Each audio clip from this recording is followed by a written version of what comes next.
Bismillahirrahmanirrahim. Assalamualaikum warahmatullahi ta'ala wabarakatuh. So today we're going to learn about chapter 2, that is financial reporting and analysis. So in this topic, we're going to learn about 3 subtopics that are reporting environment, nature and purpose of financial accounting, last is the accruals. Okay. So now let's go to the reporting environment. In this reporting environment, we're going to take a look at the statutory financial report as well as the factors affecting statutory financial report. So if you see the words of statutory, it means that it's required by law. Okay. Companies registered in Malaysia are required to prepare statutory financial statements in accordance with the approved accounting standards issued by the MASB. Okay. Foreign companies listed on a stock exchange in Malaysia may prepare financial statements in accordance with certain internationally recognized accounting standards such as IFRS. So maksudnya semua company yang diregisterkan under Malaysia, dia mestilah prepare statutory financial statements according to MASB. Kalau foreign company listed on the stock exchange in Malaysia, okay, tapi dia foreign company, dia boleh menggunakan IFRS. Okay. So MASB ni has 3 set of approved accounting standards. Okay, that are MFRS, PERS and MPERS. So MFRS ni digunakan untuk public company, whereas for PERS and MPERS, both for the private entities. But the difference is, PERS is more towards the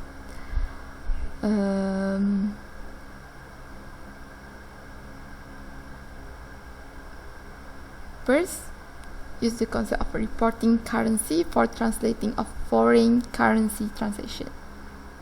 Okay, dia mau kepada foreign lah. Itu dia. You all will learn this in details during your bachelor. Okay. For now, you just need to know that. Okay, companies under registered in Malaysia kena comply with MASB. But foreign company boleh guna IFRS. So MASB has set a 3 accounting standard that are MFRS, PERS and MPERS. Okay. So now let's go to the statutory financial report. So apa yang companies perlu prepare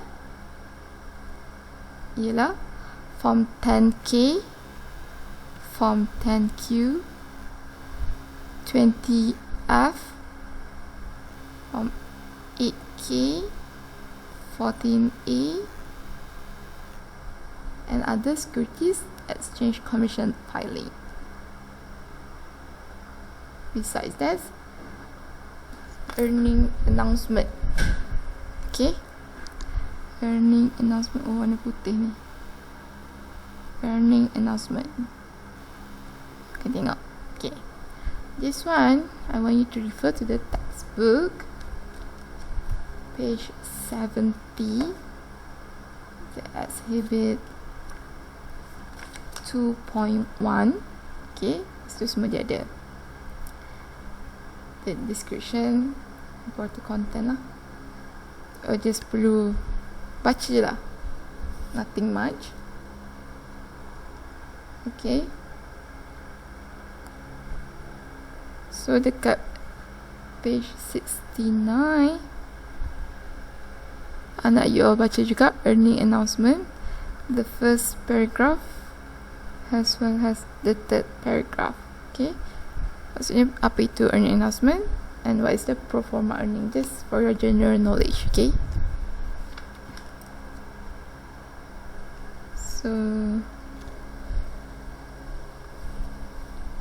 form 10K ni akan ada dalam annual report.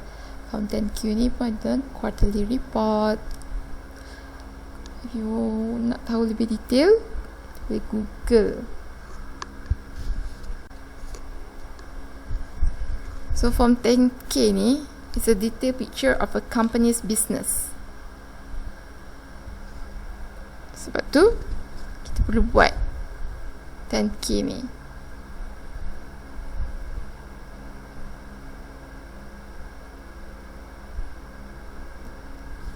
Kalau form 10Q ni is the comprehensive report of a company's performance that must be submitted quarterly by all the public companies to the Securities and Exchange Commission. The 10Q is generally an audited report. Okay. So, Securities Exchange Commission, Form 20F is an annual report filing for non-US and non-Canadian companies that have securities trading in the US. Okay, so this form helps standardize the reporting requirement of foreign-based company. Company must make the report available to shareholders through the company's website. Itulah 20F, Form 20F. Okay. So Form 8K is the current report. Companies must file with the Securities Exchange Commission to announce major events that shareholders should know about. So Form 14A, also known as definitive proxy statement, is a required filing when the shareholder vote is required. Okay, proxy ni maksudnya orang yang vote on behalf lah. So shareholders, kalau dia tak boleh datang AGM tu untuk voting right tu, dia akan lantik proxy. So proxy tu yang akan pergi untuk vote on behalf of the shareholders. So dia perlu ada proxy statement dan juga prospectus. Prospectus tu dia menyatakan lah apa yang berubah. Prospectus ada tak auditor, perubahan auditor. Okay,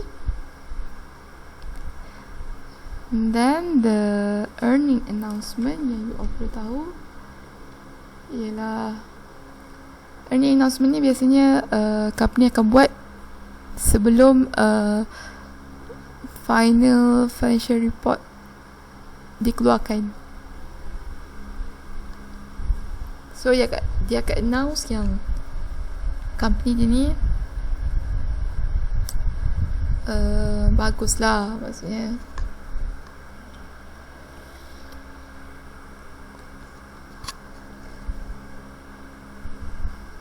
so biasanya kan annual and quarterly financial statements akan make public kan only after financial statement prepared and audited.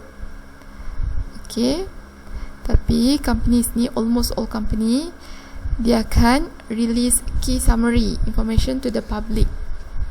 Okay, lebih awal daripada keluarnya financial statement yang di-audited. So itulah kita namakan sebagai earning announcement. So biasanya bila earning announcement ni kebanyakannya bila company tu buat earning announcement, so pelabur-pelabur ni, shareholders ni akan melabur dalam dia punya company based on dia punya earning announcement sahaja. Tapi actually earning announcement and dia punya financial statement different. Okay, sebab earning announcement ni dia tidaklah, dia hanya provide summary saja, summary information saja. Dia tak provide detailed information. Okay, so bila shareholders only rely on the earning announcement, so companies tu akan fokus on investor attention on pro forma earning. So dia akan dapat pro forma earning. Itulah earning announcement. So that are the statutory financial report. So now let's take a look at the factors affecting statutory financial reports. So now let's go to the first factors. That is GAAP. GAAP stands for Generally Accepted Accounting Principles. Okay. So apa yang you all need to know is that GAAP punya first lah kan, you tahu kan, dia yang memberi guideline of the financial accounting. So dia lah apa yang dia buat ialah dia determine how to measure the asset, when will the liabilities be incurred, when will the revenues are recognized, and when the expenses are incurred. Semua itu GAAP yang tetapkan. Okay. But you must know that there are two types of GAAP, two set of GAAP, that are US GAAP as well as IFRS. Okay. So bila kata US GAAP, it means that GAAP is used in US. Okay. And then IFRS is adopted by the most of the countries outside the United States. Okay. IFRS adopted by the outside, selain pada US. Okay. Outside US lah. Outside US semua companies menggunakan IFRS. So bila adanya IFRS ni, that's how the MFRS is formed. Okay. So Malaysian Accounting Statutory Bodies, MASB, develop accounting and financial reporting standard in Malaysia. So kita hanya tukar daripada international IFRS, tukar kepada MFRS. So kita hanya ambil je, kita ambil semua ni IFRS ni, menjadikan dia MFRS. So that's why if you take a look, sama je biasanya kalau contohnya IFRS 16, so dia akan menjadi MFRS 116. Dia akan tambah 1 dan tukar kepada M. Sebab tu kita adopt IFRS. Okay. Sama je lah kat IFRS 16 ni pasal PPE. So same goes with MFRS 116. Okay.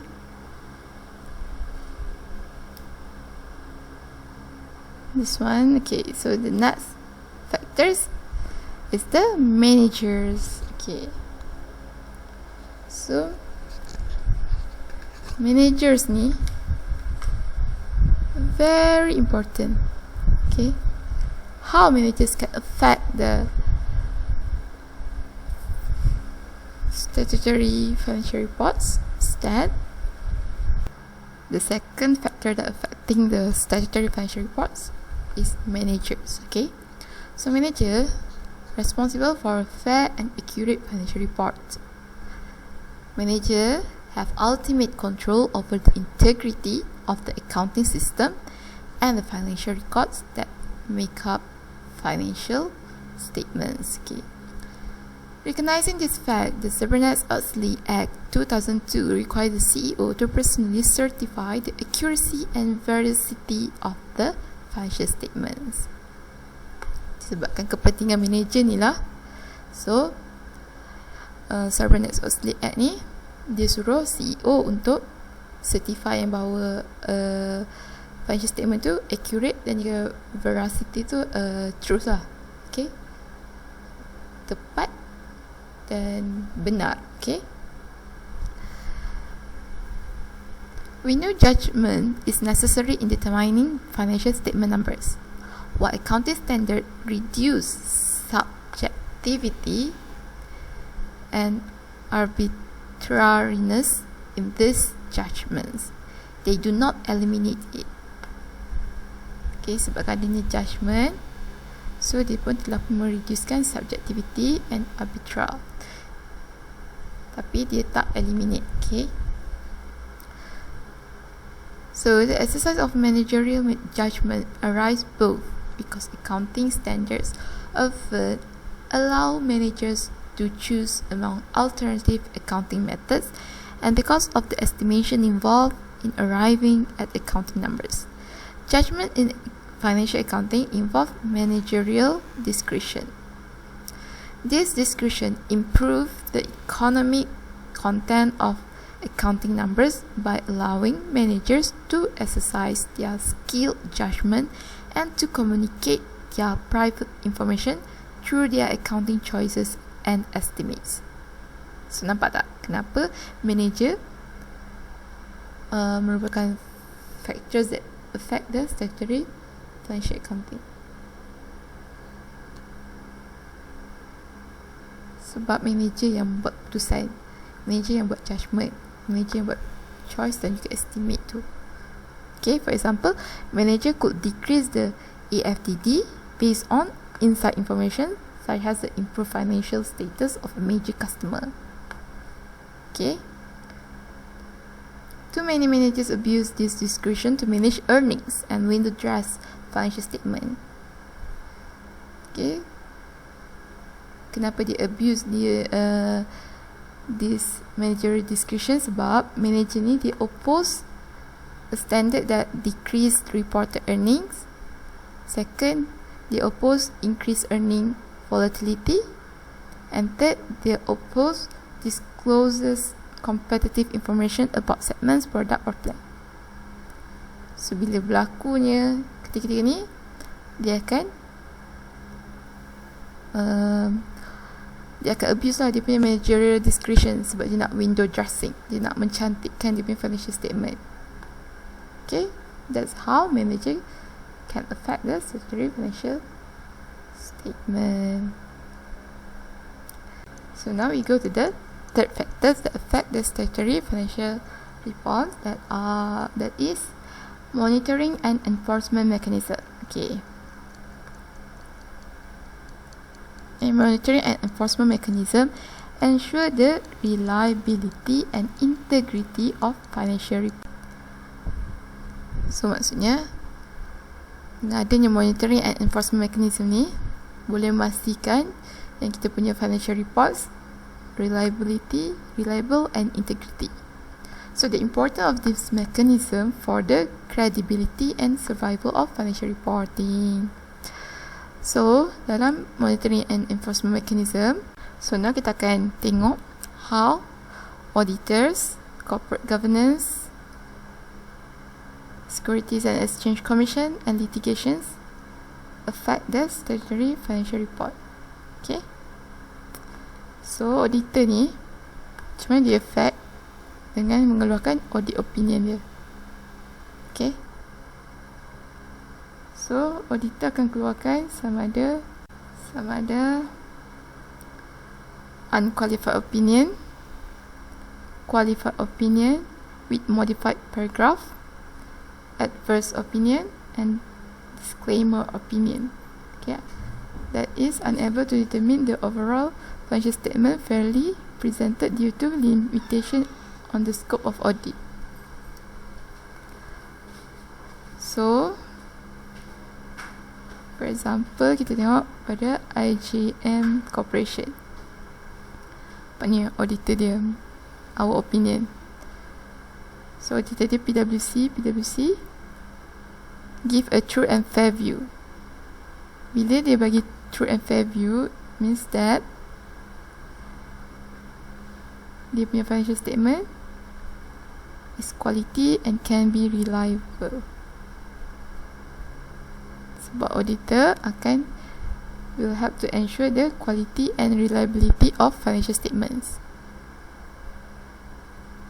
Okay, so next is the CG. How CG can affect the statutory financial report. Okay,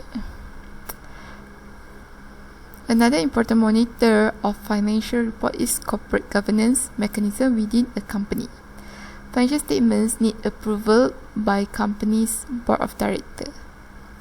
Many companies appoint an audit committee, a subcommittee of the board to oversee the financial reporting process. So, dalam CG kita akan ada audit committee. Audit committee ni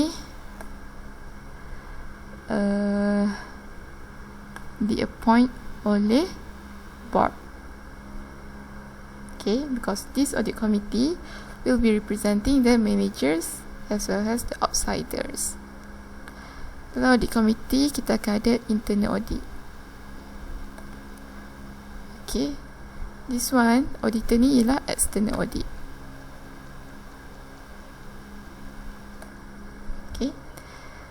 Every company must have this audit committee and internal audit.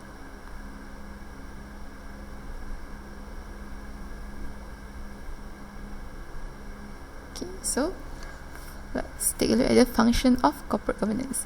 Corporate governance is a structure of rights and responsibilities which are reflected in the rules and procedure used in the decision-making process in an organization. The function of CG is to regulate director duties in order to restrain them from abusing their power and to ensure their act in the best interest of the company. So maksudnya bila adanya corporate governance,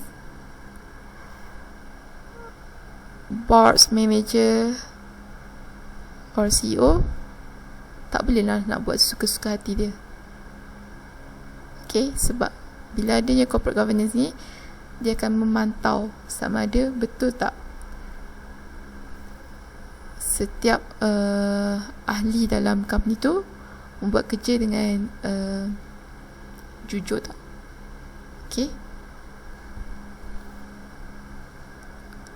So maksudnya takkan boleh lah nak ada penyelewengan dalam sebuah company tu bila adanya corporate governance and internal audit, right? So audit committee ni is required under Bursa Malaysia to form an audit committee to implement and support the oversight function of BOD, Board of Directors.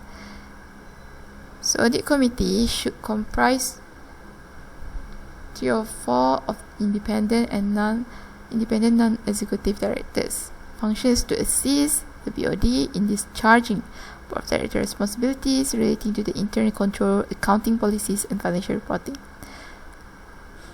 Audit committee also to monitor the action and those responsible for the preparation of financial statement. It provides a line of communication between Board of Director and the internal and external auditor. Ni audit committee akan buat. So next kita akan tengok kepada Securities and Exchange Commission. So Security Exchange Commission ni akan fact the statutory financial report bila yang berkaitan dengan form tu, form 10K, form 10Q, So maksudnya kat sini SEC play an active role in monitoring and enforcing accounting standard. So all public companies must file audited financial statements. The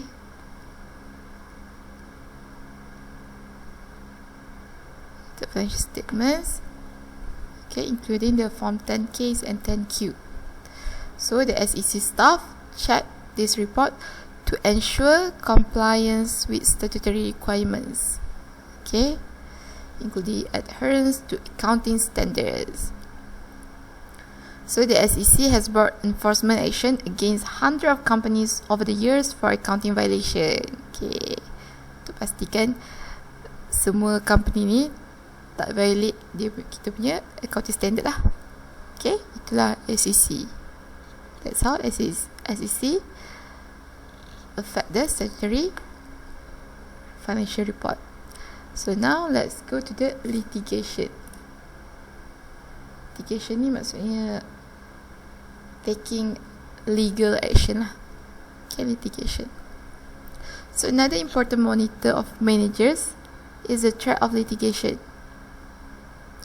The amount of damages relating to accounting irregularities paid by companies, managers and auditors in the past decade is estimated in the billions of dollars.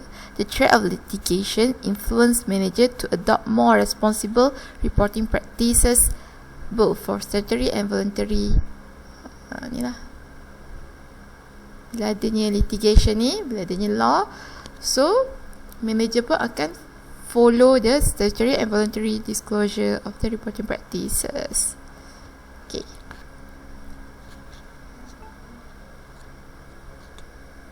So now we're going to learn the last factors that affecting the statutory financial report, that is alternative information sources. So financial statements have long been regarded as a major source of information. So financial statement ni merupakan sumber utama kepada maklumat.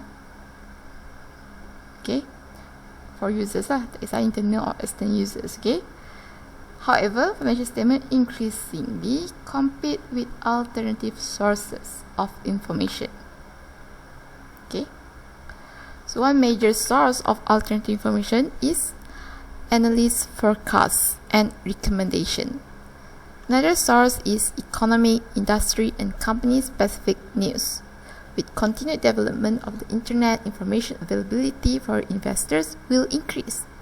In this section, we discuss some of the major alternative information sources that are economy, industry and company news, voluntary disclosure and information intermediaries. Okay, so tiga ni kita akan belajar. So I nak you all baca this one, economy, industry and company information, with this all, and then baca juga voluntary disclosure. Okay, so next the information intermediaries. Information intermediaries ni ialah analyst lah. Information intermediaries or analysts play an important and unique role in financial reporting. So information intermediary represent an industry involved in collecting, processing, interpreting and disseminating information about the financial prospect of companies. Information intermediaries are not directly involved in making investment and credit decisions. Instead, their objective is to provide information useful for those decisions. Okay, output dia ialah products, forecast, recommendation and research report. So input dia ialah dia menggunakan financial statement, voluntary disclosure and economic, industry and company news. Okay, so information industry ni, they are viewed as performing one or more of at least 4 functions. Okay, itu dia buat information gathering, information interpretation, prospective analysis and recommendation. So inilah information intermediaries. So information intermediaries, voluntary disclosure and economic, industry and company information ialah faktor yang akan affect kepada factors that will affect the statutory financial report.